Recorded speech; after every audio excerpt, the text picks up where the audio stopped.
Magsasampa ng reklamong plunder si dating Senador Antonio Trillanes IV laban kina dating Pangulong Rodrigo Duterte.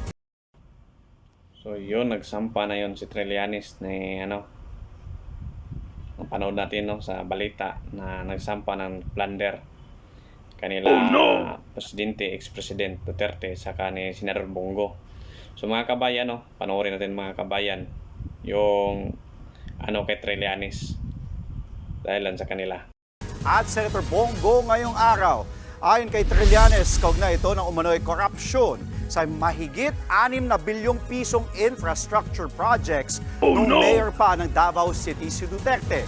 Iginawad daw ang proyekto sa ama at kapatid ni Senator Bongo. Kabilang daw sa mga ebidensyang hawak ni Trillanes laban sa dalawa ay mga dokumento mula sa Commission on Audit na nakuha niya noong senador pa siya.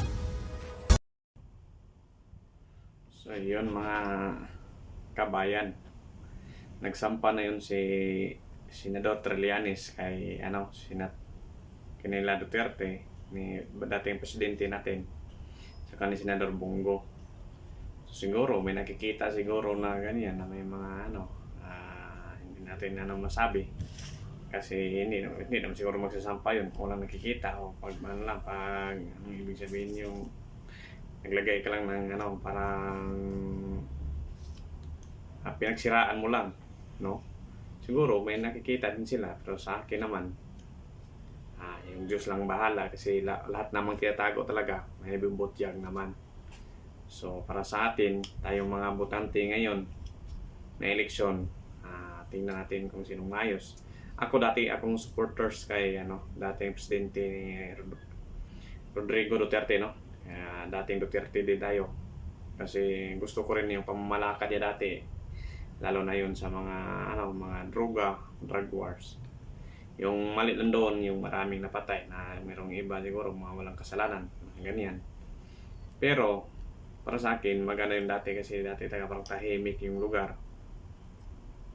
Pero ngayon, yung ayaw ko na lang sa kanila, pati yung pamilya namin, lalo na ngayon hindi nila tinulungan yung administrasyon ni PBBM, Yun si Marcos din, isa din tayo dyan kasi maganda na mapamalakan ni Marcos, lalo na yung pinaglaban niya yung West Philippine Sea.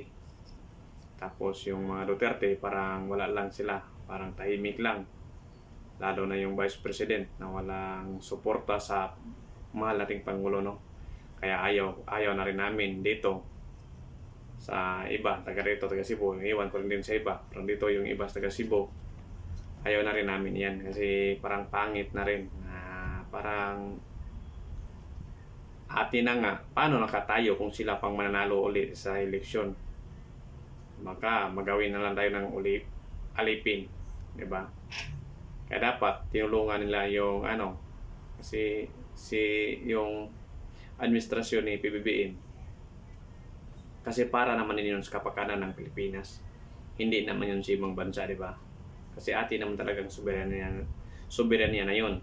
Kaya ngayon, para sa akin, yung sinampahan siya ni Senator Trillanes, para sa akin lang, okay din yun. Kasi wala din silang inaayos na ginagawa ngayon. Hindi sila tumutulong sa administrasyon. Dapat, suportado na lang nila. Kung man tapusin na yun ni PBBM kaniyang kung gusto silang sa sunod yung lang gawin nila, pero ngayon parang ayaw natin sa Duterte's, Parang pangit na yung ginagawa nila. Kaya yun lang sa akin mga kataps. Comments ko mga kataps. So panoorin natin mga kataps yung dito kung anong sinasampa kay Trillanes.